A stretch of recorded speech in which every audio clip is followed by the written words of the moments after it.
Hey, what's going on, my friend? It's Jeff Newpert from ChasingStrength.com. And in today's video, we are covering part two of the fitter but fatter phenomenon. More importantly, what to do about it if you find that that phenomena has hit you, okay? So in our last video, we started covering the fitter but fatter phenomena and dove headfirst into the reason why that happens. And last time I said, hey, we are going to cover the IT effect. So what is the IT effect? It is called the intensity threshold effect. And that's the point at which your body releases cortisol in response to your exercise. Now, we will get to the specifics, but first we need to deal with cortisol and understand its role in the fitter but fatter phenomena.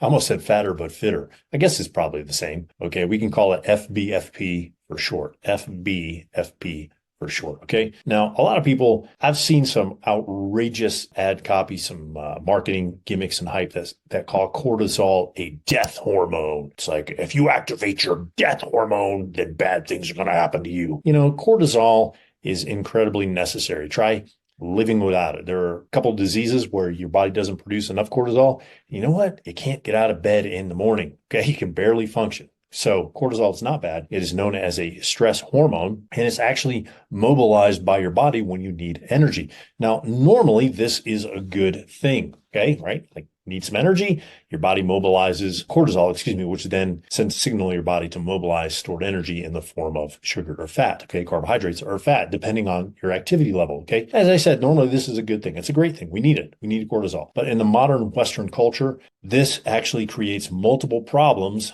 all of which can contribute to the FBFP, right? The fitter but fatter phenomenon. Now, let's take a closer look at these problems. Problem number one is many people with excess stomach fat, also known as visceral fat, which is the fat that accumulates in your middle, okay, around your organs. These people are chronically stressed out. So they have higher than normal circulating levels of cortisol, right? This has been shown to increase hunger and negatively alter mood, including increased feelings of anxiety and depression, which many people alleviate, or also known as self-medicate, with food or alcohol or both. If you eat extra food and you drink extra alcohol and you do both, that's unnecessary extra calories. And guess what? Your body's got to put that somewhere. So it's going to store that as body fat. Furthermore, research indicates that chronic stress levels actually elevates cortisol levels, right, which directly promote stomach fat deposition. So for whatever reason, the body chooses to take those extra calories when you're under a lot of stress and pack it around your middle in your stomach as opposed to in your legs, butt, hips, wherever, right? So problem number two, increased circulating levels of cortisol increase the stomach fat. I just alluded to this earlier, but we'll go a little more in depth here. Research indicates that chronically elevated, so when you're under long periods of stress, chronically elevated cortisol levels produce that extra stomach fat. And interestingly enough, some research indicates that this is apart from a caloric surplus, okay? So apparently your body preferentially, like I said, preferentially deposits the fat in your stomach around your organs as opposed to the other places of your body. And interestingly enough, the cortisol seems to increase and promote the redistribution of visceral fat. Okay, again, the visceral fat is that dangerous fat that sits in your middle around all your organs. And in case you don't know this, the reason why visceral fat or stomach fat, and we could be all hypey here and call it belly fat, right? The reason that the fat in your stomach is not good is because research has also shown that visceral fat, stomach fat, belly fat, whatever you want to call it, increases your risk of heart attack, right? Heart disease, stroke, type 2 diabetes, which is always fun, right? It's fun having your feet amputated and having erectile dysfunction. I'm not sure if we can say that on YouTube. Maybe we might have to bleep that out. And of course, everybody's favorite, the big C, Uncle C, cancer. If you have visceral fat, it's really in your best interest to get rid of that stomach fat if you would like to avoid having any of those or aforementioned conditions, right? Or, I think probably the best part of having those conditions, and by best, I put that in air quotes, is an early death, okay? So that's super exciting. Everybody wants to die early. And obviously that's sarcasm. Okay, let's move on quickly here to problem number three before I dig a bigger hole when people don't understand my sarcasm. All right, so problem number three is that increased circulating levels of cortisol this is really important, suppress your fat burning and your muscle building hormones, also known as your anabolic hormones. So in particular are your testosterone, known as your T, your growth hormone, known as your GH, or in some circles, HGH, and your IGF-1. Now, they're your strength getting, muscle building, and fat burning hormones, as I said. Since these hormones are what help you lift more, run faster, get leaner, it goes without saying that having these suppressed by elevated cortisol levels is a big fat no bueno, no pun intended, okay? So, I hate to be the bearer of bad news. Unfortunately, this actually gets worse in many cases. And that is that excess stomach fat keeps those circulating cortisol levels high. It doesn't let them come down to normal levels, okay? And that's, I guess, the real kick in the groin that no one seems to be addressing. In fact, some of the research has also shown that the more stomach fat you have, the more stomach fat you're going to get through what I've just coined as the aromatase cycle. So here's how that works. It's excess fat, especially stomach fat, blocks the release of your testosterone or T, which if you're a guy, that's your male anabolic hormone, right? That's the one that makes you a man. And the fat cells produce an enzyme called aromatase.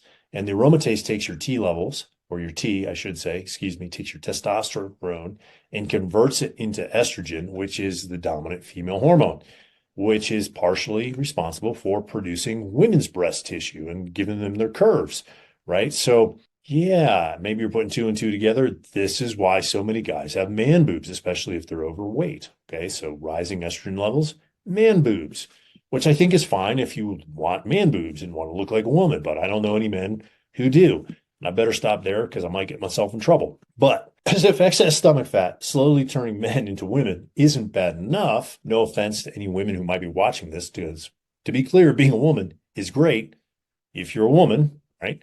I'm married to one and I have a little girl, so I'm all for women. This is not anti-women here. Back to the matter at hand. No more social commentary from me, I promise.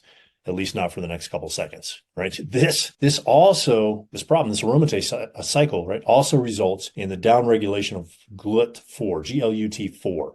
And that's the insulin responding glucose transporter protein that's found predominantly in muscle and fat cells. So as a result of the downregulation of GLUT4, you end up with increased glucose intolerance and increased insulin resistance. Those are big fancy words. What does that mean? Well, glucose intolerance is abnormally and excessively high blood sugar, and insulin resistance is the need for excess, above average, above normal insulin release for your cells and your liver to store carbohydrates or sugar. Okay, so both are incredibly dangerous because they can lead to type 2 diabetes and all the fun stuff that comes with it, like we already mentioned before. All right. So what happens is you end up with low testosterone or T, high estrogen, and excess body fat.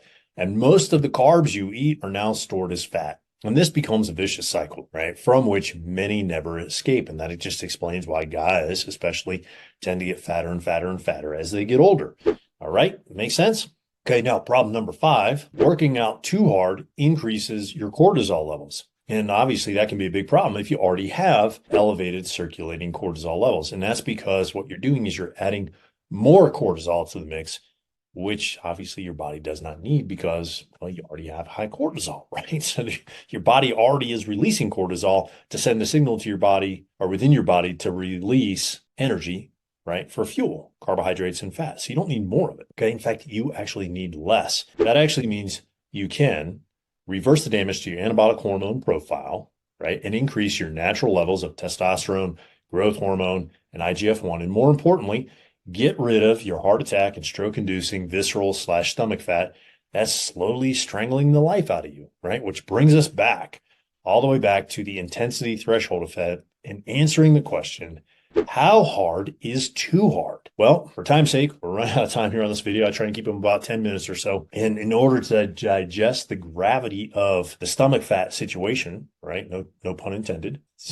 We'll pick this up in the next video, okay? And then we'll actually get into some specifics about what does too hard, right? Too hard actually mean. Hopefully you found this video helpful, right? If you did, give me a like or give it a like, right? Leave your comments in the comment section below. Hit the subscribe button if you haven't already, and share it with a friend. And before I sign off, one more thing. Some guys, many guys, in fact, are concerned, right? At least I know I was, and this has happened to me personally when I was competing in powerlifting, is that if you drop body weight, okay, or body fat, you're going to lose your strength and get weaker, right? Especially if you shift your focus from getting stronger to getting leaner. I know, like I said, that happened to me when I was training for a powerlifting meet. I lost too much body weight too fast. And that's because I didn't know what I was doing when I was young. I think I was about 19 at the time. All right. And unfortunately, that happens to most guys in the fitness world because they do the fat loss thing wrong. Okay. So fortunately, you're watching this video, you're exposed to my channel. We don't do that here. So we can actually get you leaner and get you stronger at the same time, measurably so. You can track it in your training log. It's not just a feeling. And, if that appeals to you, if you've had the thought, hey, man, I'd love to get leaner, but I don't want to lose my strength, and you want to get leaner and get stronger in the process, well, I'll leave a couple programs in the description for you below where you can do that, right? Get simultaneously leaner and stronger, okay? And if you're just not interested in losing strength at all and you just want to strip off body fat, well, I'll leave a link in the program below for you to check out a program that will do just that as well. Okay. So hopefully you found that video helpful. Until next time, my friend, when we cover part 3 in this video series, stay strong.